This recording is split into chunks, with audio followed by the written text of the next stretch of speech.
Pastor Praveen అంత గల్లీ type మనిషి అయితే కాదు. అతను ఒక స్టాండర్డ్ ఉన్న వ్యక్తి, పైగా అపారం జ్ఞానం ఉంది అతనికి. అతని మతాన్ని తెలుసుకోవడమే కాకుండా పక్క మతాల్లో ఏముందో కూడా తెలుసుకోగలిగాడు. తెలుసుకుని కంపేర్ చేసుకుని మాట్లాడగలిగి కొంతమందిని ఒప్పించగలిగాడు, నొప్పించకుండా ఒప్పించగలిగాడు. అంటే చాలా నాలెడ్జ్ కావాలి నొప్పించకుండా ఒప్పించడం అనేది.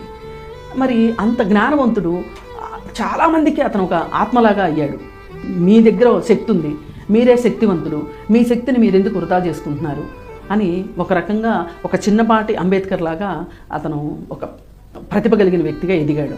అలాంటి వ్యక్తి ఇవాళ ఇంత బాధ్యతారహితంగా చనిపోయాడా అంటే మాలాంటి వాళ్ళు కూడా నమ్మాలనిపించట్ల. ఇప్పుడు మాట్లాడడం వేరు, జ్ఞానంతో మాట్లాడడం వేరు.